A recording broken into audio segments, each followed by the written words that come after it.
Всем привет, меня зовут Тимур, я являюсь тренером по математике Республиканского образовательного центра «А+». Давайте разберем задачи предыдущего среза. Итак, 8-е задание.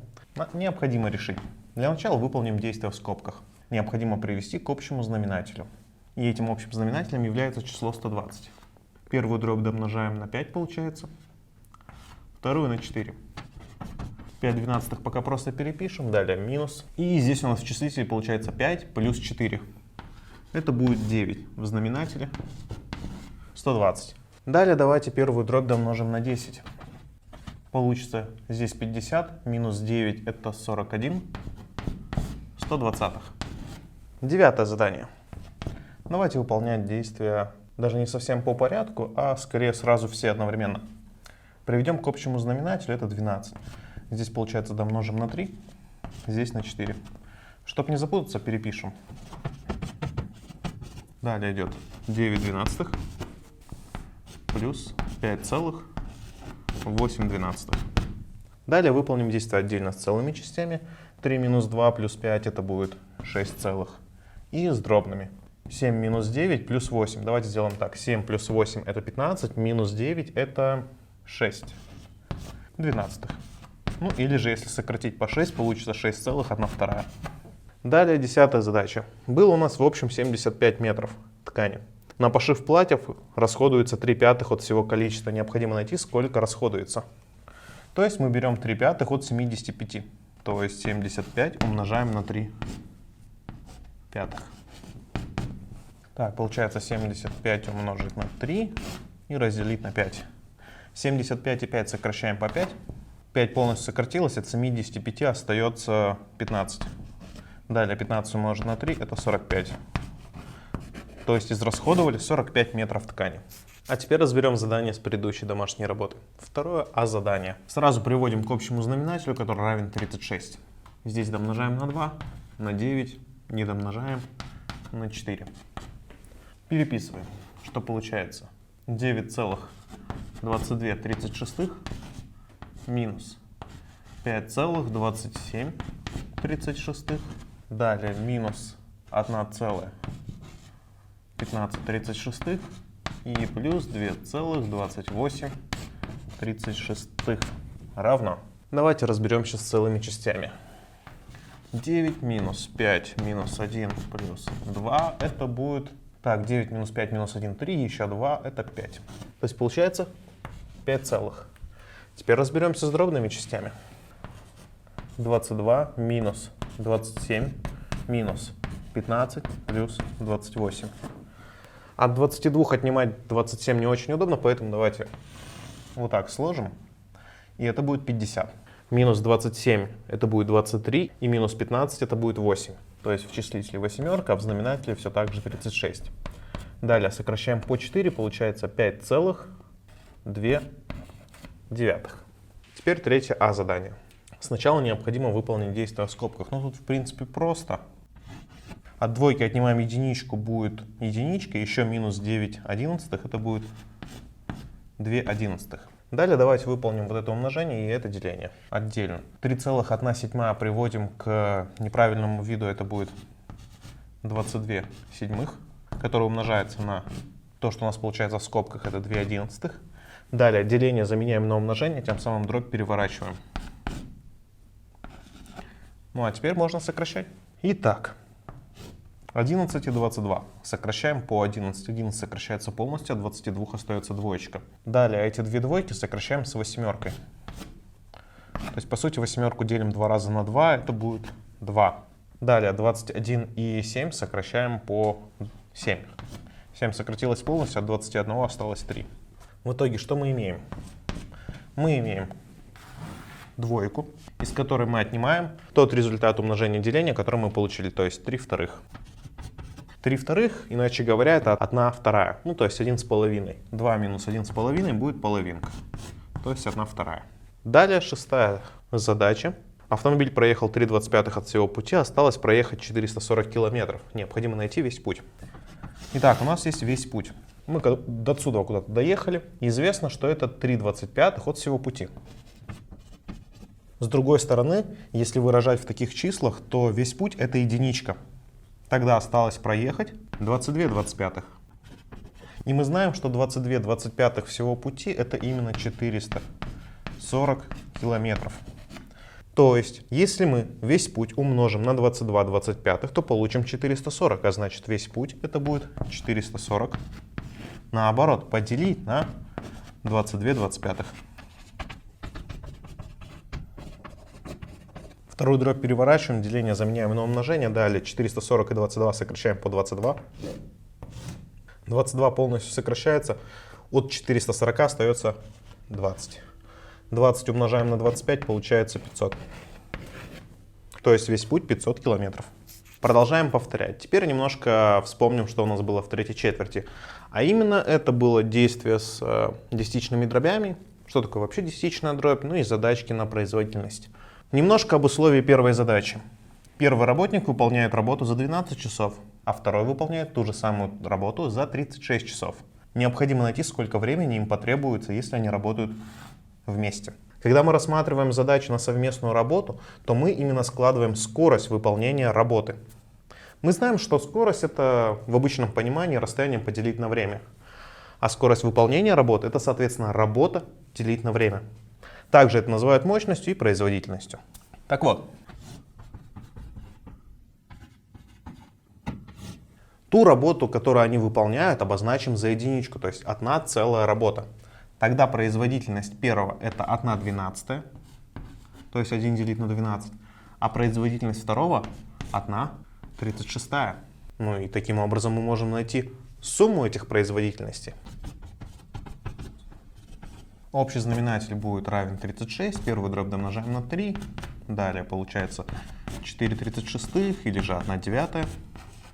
Окей, это производительность обоих. Далее, чтобы найти время, нам необходимо работу поделить на производительность. Работа у нас была единичка, поэтому единичку делим на 1/9 и получаем 9. 9 часов они будут вместе выполнять эту же самую работу. Далее, во втором задании необходимо просто выполнить действие. Действия, плюс или минус, выполняются по разрядам, вне зависимости это обычные числа или десятичные дроби. То есть, по сути, мы от целой части отнимаем целую часть, это получается 16 целых, далее ставим запятую, и 65 минус 43. Это будет 22. Получилось 16,22. Далее, третье задание. Тут уже немножко посложнее, потому что стало просто больше действий. Итак, для начала давайте в качестве первого действия выполним деление. Выполним его отдельно. Итак, 9 делить на 7,5. Я записал в виде дроби, чтобы было проще и удобней. Домножаем числитель и знаменатель на 10. Получается 90 75. Если сократить далее по 5, к примеру, то сверху получится 18, а снизу будет 15. Теперь сократим еще по 3, сверху 6, снизу 5. Получается 6 пятых. Если столбиком 6 разделить на 5, то мы получим 1,2. Далее, второе наше действие. Это просто сумма. Итак, складываем по разрядам. Здесь после двойки ничего нет, поэтому допишем нолик. 0 плюс 7 это 7. 0 плюс 2 это 2. Ставим запятую. 2 плюс 1 это 3. То есть получается 3,27.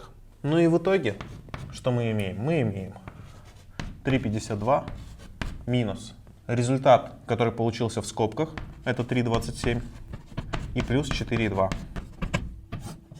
3,52 минус 3,27, если выполнять вычитание по разрядам, получается 0,25 и плюс 4,2. Складываем, получаем 4,45. Далее четвертое задание. В принципе, также можно решить данное выражение, решая по действиям, а можно, в принципе, сразу вместе писать. Давайте будем это комбинировать. Итак, здесь мы посчитаем отдельно. И посчитаем мы столбиком это. Так, пишем разряд под разрядом.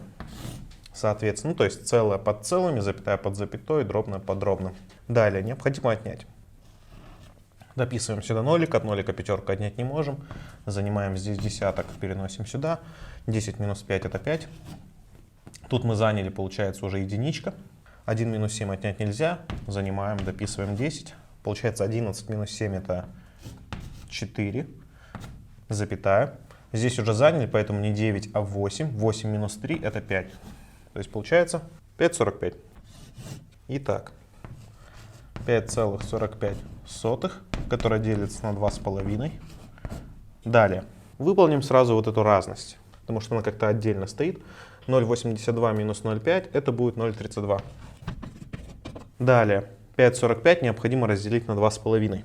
Давайте также это деление выполним столбиком, но только мы передвинем запятую на одну цифру вправо. Ну, это равносильно тому, что мы делимое и делитель умножили на 10, а из-за этого значение частного не поменяется. Итак, берем по 2. 2 на 25 это будет 50. Отнимаем 50. Остается четверка, целая часть окончена, ставим запятую. Дописываем пятерку. Теперь возьмем по одному. Отнимаем 25, получаем 20, дописываем 0. И теперь мы возьмем по 8. 8 на 25 это 200 ровно. Остаток 0, значит деление завершено. В итоге остается 2,18 плюс 0,32. Ну и у нас получается 2,5 результат. Ну а теперь перед вами появится несколько подобных заданий. Попробуйте выполнить самостоятельно. Итак, первое задание. На этот раз нам известно, что вместе две трубы наполняют полностью бассейн за 15 минут, а вторая одна за 20 минут. Необходимо найти, за какое время они наполнят этот бассейн вместе. Бассейн у нас один, поэтому работа, совершаемая трубой, это один бассейн. Получается, общая производительность будет равна 1 бассейн делить на 15 минут. А производительность второго 1 бассейн делить на 20 минут. Мы знаем, что сумма этих производительностей равна 1/15. Одно из чисел 1/20. Значит, второе число это 1/15 минус 1/20. То есть мы от общей производительности отнимаем производительность второго. Получим производительность первого. Но для начала нужно посчитать. Общий знаменатель будет 60. Домножаем на 4, здесь домножаем на 3. Получается у нас 1/60. То есть это производительность первой трубы. Давайте подпишем. Первая точка производительности. Ну и далее мы нашу работу, то есть один бассейн, делим на 1/60. Ну и получим 60. 60 минут будет наполнять этот бассейн первая труба. Далее второе задание, необходимо выполнить действие. Давайте просто по порядку выполним. Дробная часть с дробной частью в сумме дадут нам 16. Далее запятая. 808 плюс 202 это будет 1010. Минус 1000 плюс 63. И тут становится в принципе все просто. 1010 и с копейками минус 1000 это будет 10 с этими же копейками. Плюс 63 это будет 73. И наши копейки, то есть 16 соток дописываем. Далее третье задание. Так, сначала нам необходимо узнать, а что получается в скобках. Давайте сюда это напишем. 5/13 минус, то есть оговорился, прошу прощения, 5,13 минус 3,65. От тройки пятерку отнять не можем, поэтому занимаем. Дописываем десятку, здесь заняли. 13 минус 5 это 8. Далее также еще раз занимаем повторно. Здесь получается 11, но единичку заняли, значит 10. 10 минус 6 это 4. Ставим запятую. 5 заняли, это 4. Минус 3, 1. То есть получается 1,48. Хорошо. 5,18 делить на 1,48 плюс 2,74 равно. Ну, если делимое и делитель домножить на 100, то получится 518 делить на 148. Давайте посчитаем. 518 делить на 148. Возьмем, ну, наверное, по 3. 3 на 8 это 24. Пишем 4, 2 в уме. 3 на 4 это 12, и 2 в уме 14. 4 пишем, 1 в уме. И 3 на 1 это 3, и 1 в уме 4 получается. Дописываем четверку. Вычитаем. Получаем что-то вроде здесь четверки, а здесь семерки. То есть 740. Целая часть закончилась у нас. Ставим запятую. Теперь возьмем по 5. Если на 5 умножить 148, то получится ровно 740. В остатке 0, значит деление завершено. Итак, при делении мы получили 3,5 и добавляем 2,74. Далее складываем по разрядам, получаем 6,24. Четвертое задание. Итак, давайте сначала выполним вот это умножение и одновременно это умножение, а потом сложим их и отнимем 2,5. 32,6 умножить на 5,25. Умножаем точно так же, как если бы это были бы обычные числа для начала. Так, 5 на 6 это 30. Пишем 0, 3 в уме, 5 на 2 это 10 и 3 в уме 13. 3 пишем, 1 держим в уме, 5 на 3 это 15 и 1 в уме это будет 16. Далее умножаем на 2 и дописываем со сдвигом результат. И это будет 652. Далее на 5 мы уже умножали, поэтому просто еще раз делаем сдвиг и пишем 1630. Теперь все это надо сложить. Здесь будет нолик, 3 плюс 2 это пятерочка, 6 плюс 5 это 11, пишем 1, 1 держим в уме. 1 плюс 6 плюс 3 это 10 и 1 в уме 11, 1 пишем 1 в уме. Ну и далее шестерка и 1 в уме 7 и 1. Но теперь определим, куда нужно поставить запятую. Изначально у нас было 3 цифры после запятой. Значит, и здесь будет в ответе 3 цифры после запятой. Теперь выполним второе умножение. Только наоборот, давайте 85, точнее 8,5 умножим на 1,2. Умножаем на 2, получаем 170. Умножаем на 1, получаем 85, пишем со сдвигом. Складываем здесь 0. Так, здесь 2 и 1 в уме. И получается, соответственно, 10. В общем, было 2 цифры с запятой, значит и здесь 2 цифры с запятой окажется. Ну вот и все. Пишем, что получилось. 171,15. Последний 0 можно не писать. Плюс 10,2 минус 2,5. Ну, аналогично, последний 0 можно не писать здесь. Ну, в принципе, финишная прямая. Сумма будет равна 181,35 минус 2,5. Ну и также, если отнять поразрядно, то получится 178,85. На этом наш урок подошел к концу. Надеюсь, вам не нужно было это вспоминать, и вы и так это помнили. Не забудьте выполнить домашнее задание. Всем удачи, всем пока.